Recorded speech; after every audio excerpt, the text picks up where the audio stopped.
Ela tinha fechado um contrato de 20 milhões de euros naquela manhã. E agora estava parada no meio da serra, sozinha, com um carro que se recusava a ligar, um celular que fingia ter sinal só para zoar com ela, e os saltos afundando no cascalho como se até os próprios sapatos tivessem entrado na brincadeira. Clara Donovan, CEO da Donovan Enterprises. Eleita 2 vezes seguidas pela Forbes como uma das empresárias mais influentes de Portugal. A mulher que nunca perdia a compostura em reunião de conselho, que falava para uma sala com 40 executivos com a mesma frieza de quem pede um café, que tinha aprendido desde muito cedo que o mundo só te respeita quando você parece não precisar de nada. Esse mundo estava muito longe naquele momento. A estrada da Serra da Rábida se estendia nas 2 direções como um detalhe esquecido num mapa. Bonita demais, até. Deslumbrante. E completamente indiferente ao fato de que ela tinha uma reunião em Lisboa às 6 da tarde e de que o carro tinha decidido parar de funcionar como se tivesse lido a agenda dela e achado graça. Clara tentou a ignição pela 5ª vez. O silêncio que respondeu foi quase pessoal. Não um estalido, não um gemido mecânico, não o menor sinal de vida. Só o vento batendo na lataria e o som do próprio coração dela acelerando mais do que ela gostava de admitir. Ela saiu do carro. Os saltos bateram no cascalho com uma precisão que tinha alguma coisa de cruel. Clara ficou de pé ao lado da porta aberta, olhou para a estrada vazia nos 2 sentidos e fez uma coisa que raramente fazia: não fez nada. Ficou simplesmente parada. Processando.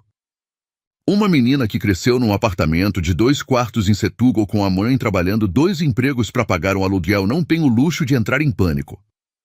Você aprende cedo a avaliar a situação, a encontrar a saída, a não desperdiçar energia em reação que não resolve problema.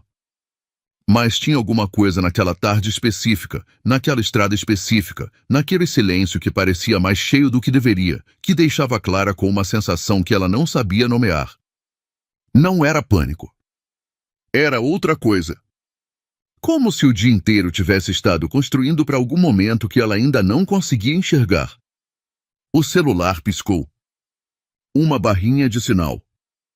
Nenhuma. Uma de novo. Lógico, ela murmurou para ninguém. Foi então que ouviu o motor. Vinha de longe primeiro, um som grave e ritmado que a serra ia devolvendo em eco. Depois apareceu na curva, uma picape antiga, a pintura azul desbotada de sol e de trabalho, com um para-choque que claramente já tinha sobrevivido a coisas piores do que aquela estrada. O veículo abrandou com uma calma que parecia completamente natural e parou atrás do carro dela como se fosse exatamente ali que devia estar. A porta rangeu ao abrir. O homem que saiu era alto. Ombros largos, com um tipo de constituição que não vem de academia, mas de anos de trabalho de verdade. Usava uma camisa de trabalho com manchas de graxa nas mangas e calças jeans desbotadas nas dobras dos joelhos. O rosto era curtido pelo sol, com rugas nos cantos dos olhos que, Clara reconheceu de imediato, são exatamente o tipo de rugas que só aparecem em pessoas que passam a vida sorrindo. Não as rugas forçadas. As verdadeiras. As que ficam. Ele olhou para o carro dela, depois para ela, e inclinou levemente a cabeça. Problemas com o motor? Clara sentiu alguma coisa. Alívio, talvez. Ou cautela. Ainda não tinha certeza. Não liga. Não faço ideia do que aconteceu. Posso dar uma olhada? Ela hesitou meio segundo. Só meio. Por favor. Ele caminhou até o carro com aquela segurança tranquila de quem passou a vida trabalhando com as próprias mãos. Abriu o capô sem pedir licença, como alguém que simplesmente sabe o que veio fazer. Se debruçou sobre o motor com atenção genuína, sem pressa, sem performance. E foi aí que começou. Aquela sensação estranha.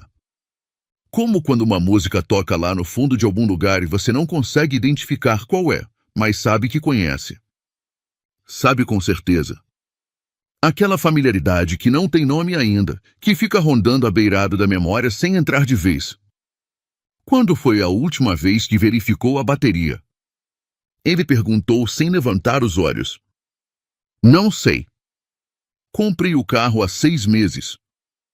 Pode ser um terminal solto. Vou ver se tem alguma coisa na picape. Ele voltou ao veículo, vasculhou uma caixa de ferramentas na caçamba e voltou com uma chave inglesa. Clara ficou observando as mãos dele trabalharem. Firmes. Certas. Sem nenhuma hesitação. E havia alguma coisa na forma como ele se movia, na inclinação dos ombros, na maneira como se curvava sobre o motor com aquela tensão total, que continuava puxando por uma memória que ela não conseguia alcançar. Como tentar pegar fumaça com a mão? Meu nome é Clara, disse ela, precisando ouvir a própria voz para se manter no presente. Ele olhou brevemente para cima. Um sorriso rápido e genuíno. Tomás. Tomás. O nome não acendeu nada imediato. Mas aquele sorriso. Meu Deus, aquele sorriso. Era quente. Era real.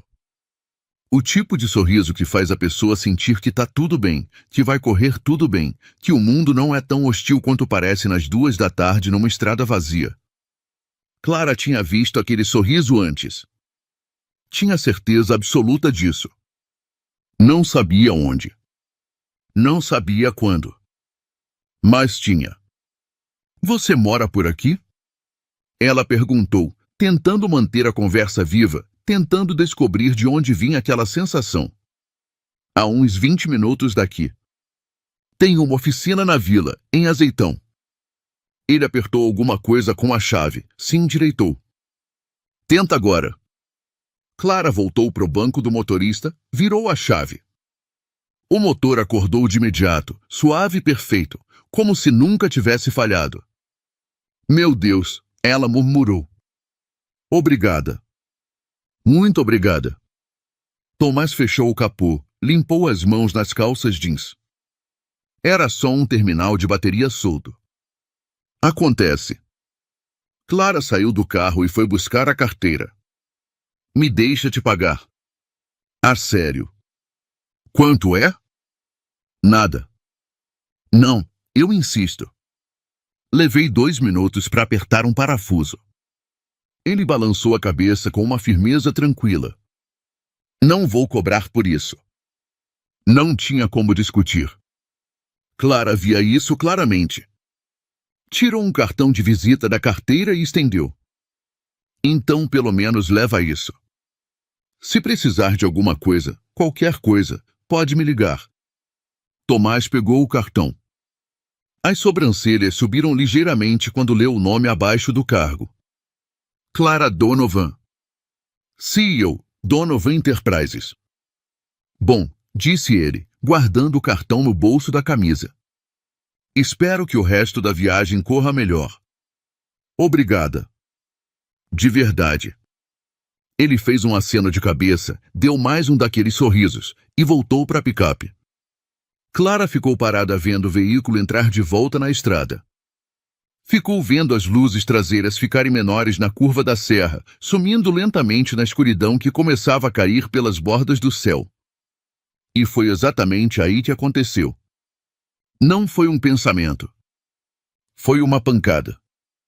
Como quando você lembra de uma coisa perdida há anos e ela aparece de repente com toda a clareza do mundo, no sítio mais inesperado, na hora que você menos espera. Aquele sorriso. Aquela gentileza sem querer nada em troca. A maneira como ele tinha olhado para ela, mesmo que por poucos segundos, como se ela fosse uma pessoa e não um cargo ou um número de conta bancária. Ela conhecia aquilo. Ela conhecia aquele homem. A respiração de Clara prendeu na garganta. A mente dela recuou numa velocidade que ela não controlava, atravessando camadas de anos, de memórias dobradas e guardadas em gavetas que ela raramente abria. E então parou. Como uma fotografia se revelando devagar numa câmara escura, os contornos foram aparecendo primeiro, depois a forma, depois o rosto, depois tudo de uma vez, com uma nitidez que doeu. 15 anos atrás. Coimbra. Os degraus da biblioteca, tarde da noite. Ela tinha 19 anos e voltava para o alojamento depois de uma sessão de estudos que tinha durado até quase meia-noite. Física quântica.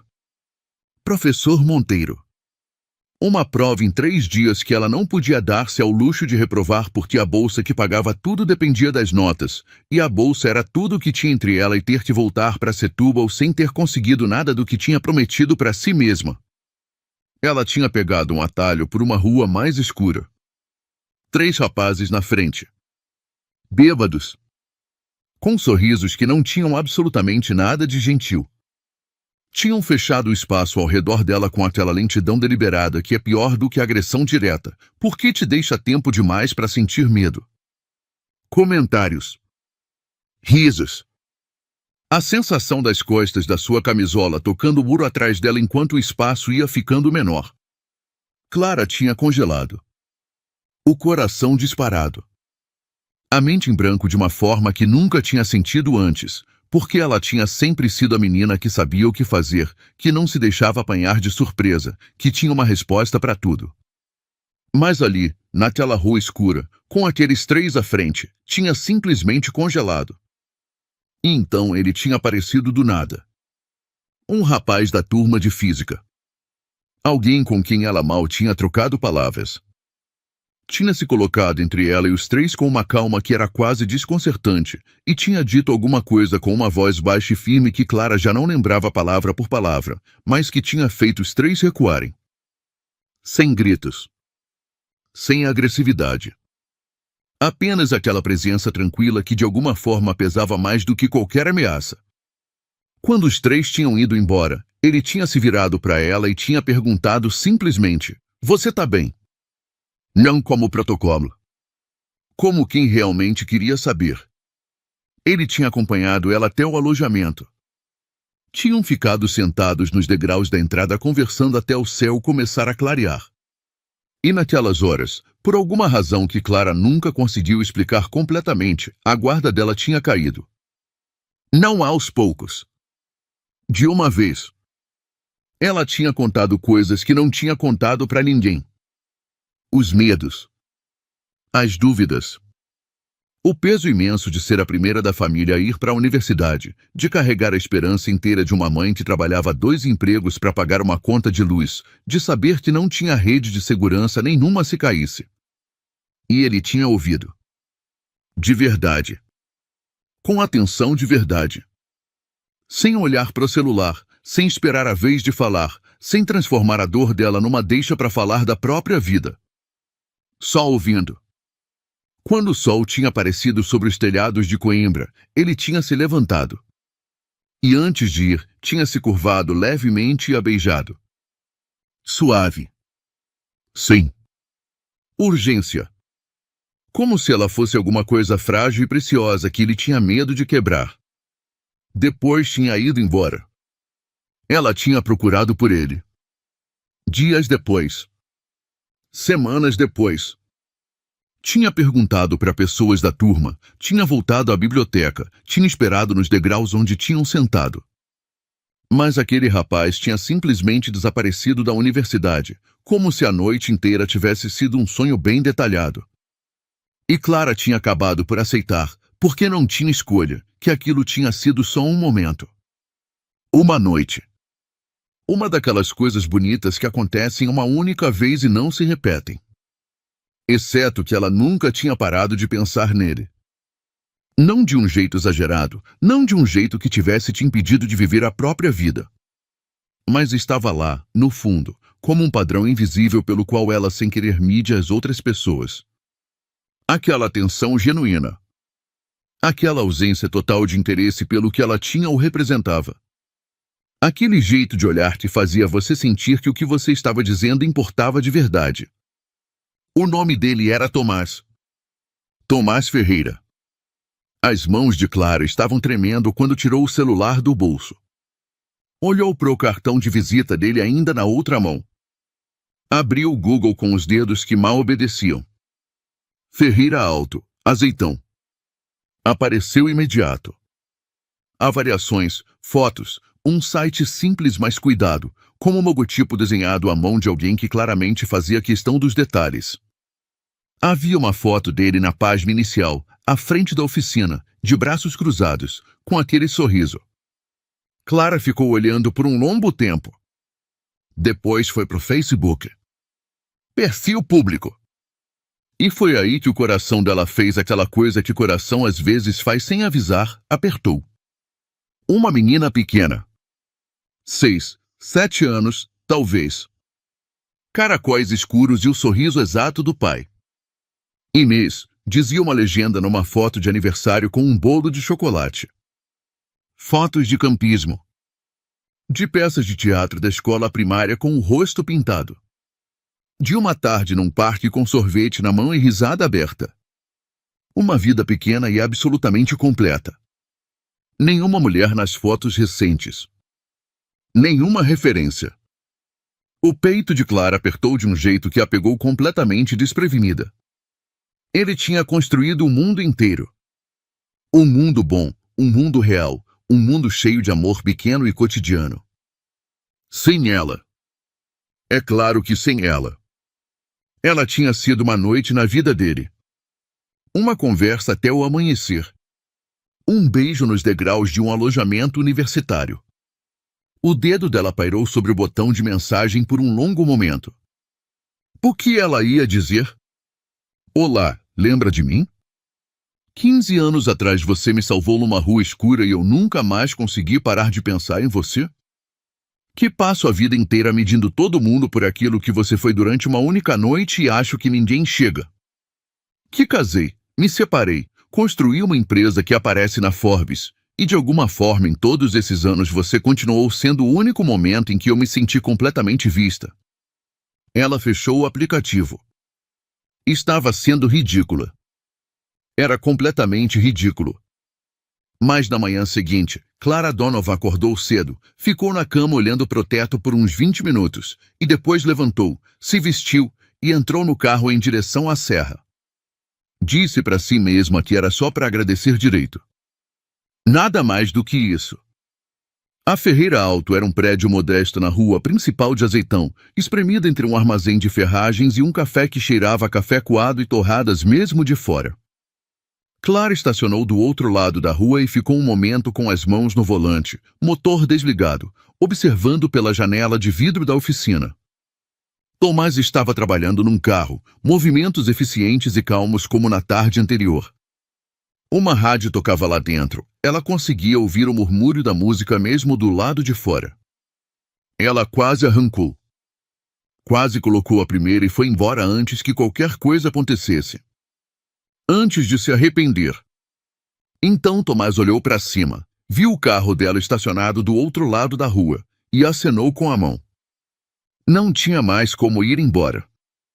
A oficina cheirava a óleo e metal aquecido. Uma mulher na recepção levantou os olhos de um cadastro com um sorriso profissional. Antes que ela conseguisse dizer alguma coisa, Clara ouviu os passos. Clara. Ela se virou. Tomás caminhava na direção dela limpando as mãos num pano, com um ar surpreendido, mas não desagradado. Surpresa genuína, não a surpresa performática de quem faz questão que você veja que te surpreendeu. Oi, disse ela, e de repente se sentiu completamente fora do lugar, como se tivesse feito algo que fazia todo sentido às 3 da manhã e 0 sentido às 10 da manhã com o sol entrado pela janela. Espero não estar interrompendo. Tá tudo bem com o carro? Tá perfeito. Só, ela levantou o saco de papel que trazia. Trouxe almoço para agradecer. Se você tiver tempo. Alguma coisa passou pelo rosto de Tomás. Hesitação, talvez. Ou aquele tipo específico de desconforto que aparece quando alguém está calculando se deve ou não confiar. Ele olhou para a oficina, para a funcionária na recepção, de volta para Clara. Sim, disse por fim. Posso fazer uma pausa. Sentaram um banco do lado de fora, na frente do café ao lado. Clara tinha trazido sandes de uma charcutaria boa de Lisboa, e só enquanto desembrulhava percebeu o quanto aquilo parecia deslocado ali. Sofisticado demais. Pensado demais. Como se ela tivesse esquecido por um segundo onde estava. Não precisava fazer isso, disse Tomás, desembrulhando a dele. Quis. Ficaram em silêncio um momento. O tipo de silêncio que não é vazio. É o tipo que tem peso, que tem conteúdo, que os dois sabem que existe, mas nenhum sabe ainda como nomear. Foi Tomás quem falou primeiro. Posso te fazer uma pergunta? O coração dela acelerou de um jeito que ela sentiu na garganta. Claro.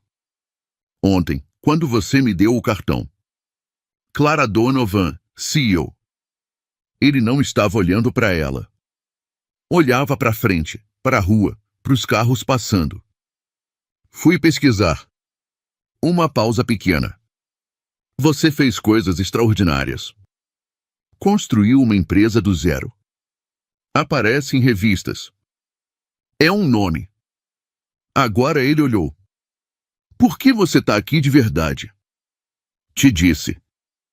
Para agradecer.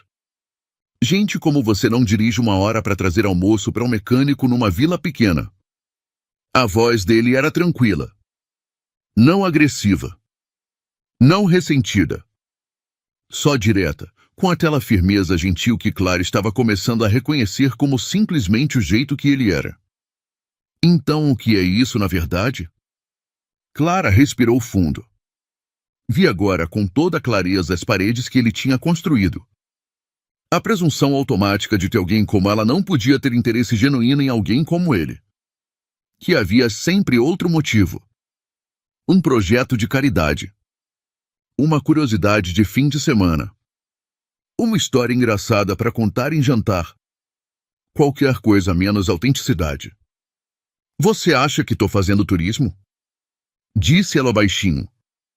Não sei o que acho. Tomás finalmente olhou de verdade para ela, com aquela atenção total que ela reconhecia sem saber ainda de onde. Você é CEO. Eu conserto carros e chego em casa para uma filha e uns jantares de pacote. A gente vive em mundos diferentes.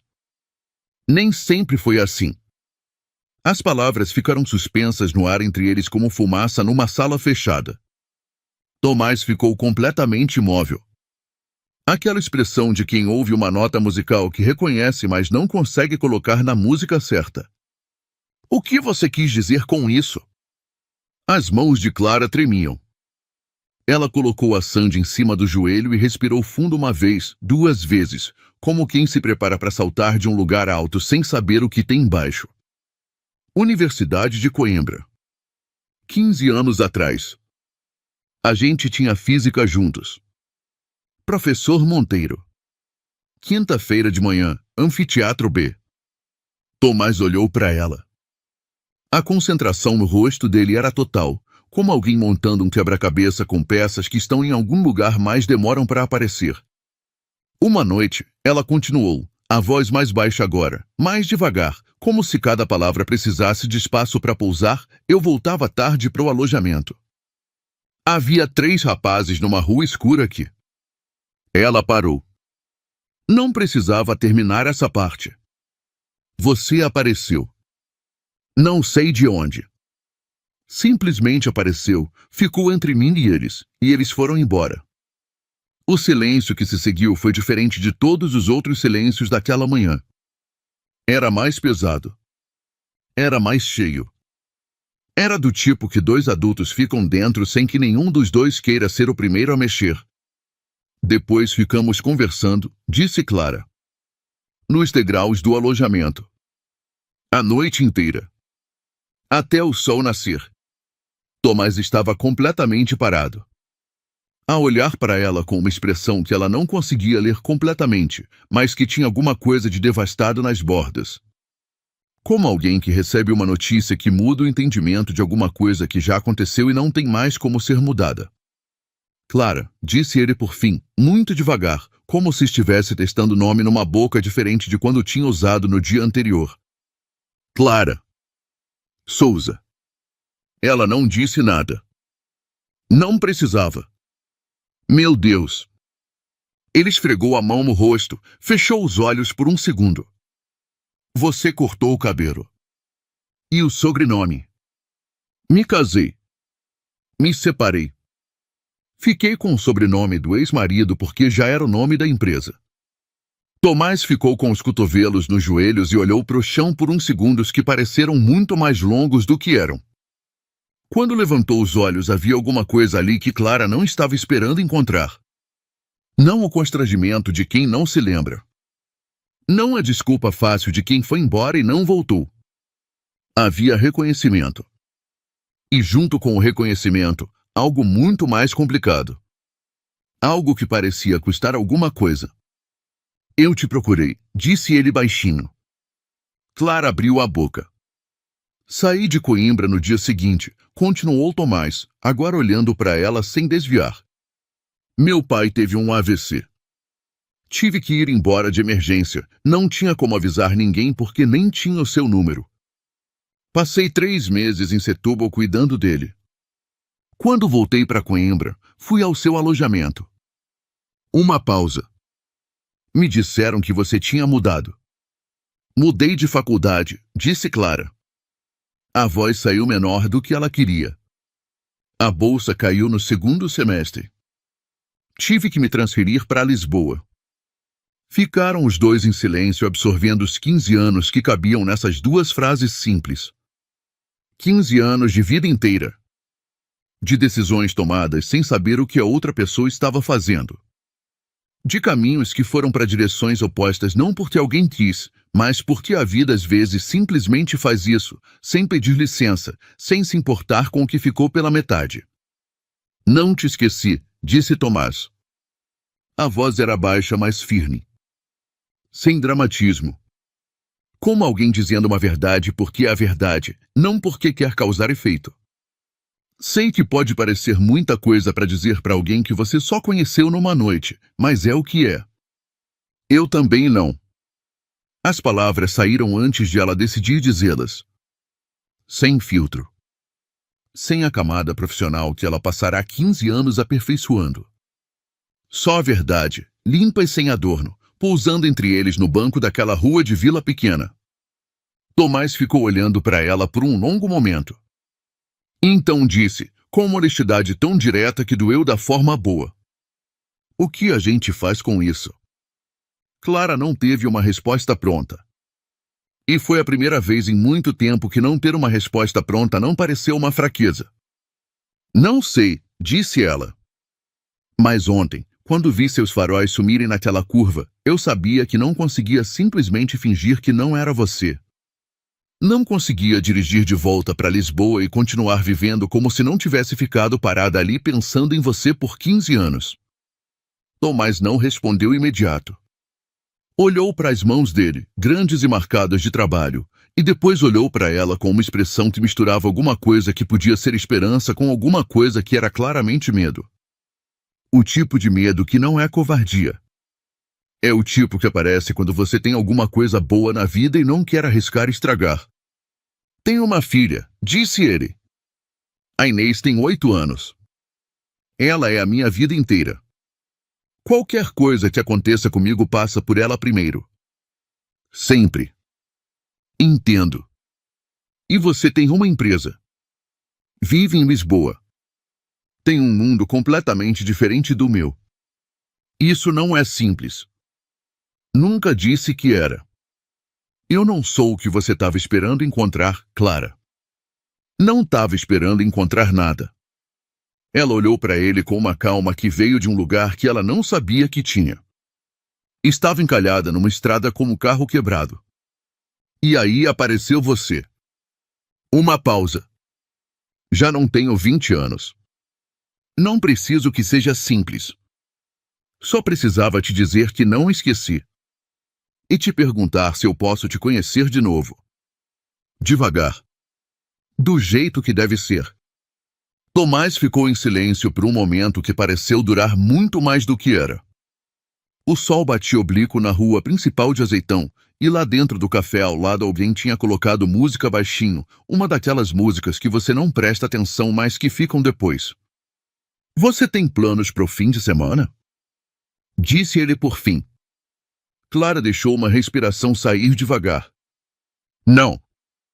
A Inês tem um torneio de futebol no sábado de manhã. Aqui na vila. Ele disse isso olhando para ela de frente, sem rodeio, sem romantismo exagerado. Só a verdade de um homem que sabe exatamente quem é e o que tem. Se você quiser ver como é a minha vida de verdade, esse é um bom lugar para começar. Não era uma declaração. Não era uma promessa. Era uma porta aberta com toda a honestidade do mundo, e a luz que entrava por ela era exatamente do tipo que Clara Donovan tinha passado 15 anos procurando sem saber o nome. Pode contar comigo, disse ela. E pela primeira vez em muito tempo, Clara não estava calculando o próximo passo. Não estava planejando. Não estava construindo uma estratégia de saída. Estava simplesmente ali, num banco de rua de uma vila pequena, com maçã de cara que já estava fria, sorrindo para um homem que uma vez a tinha visto de verdade antes de desaparecer e que a vida, da forma mais simples e mais humana possível, tinha colocado de volta no seu caminho. Às vezes a vida não grita para chamar atenção. Às vezes ela só para o seu carro numa estrada de serra e manda um homem com uma chave inglesa e 15 anos de história não resolvida bater na janela. E tudo o que resta é ter a coragem de não ir embora dessa vez.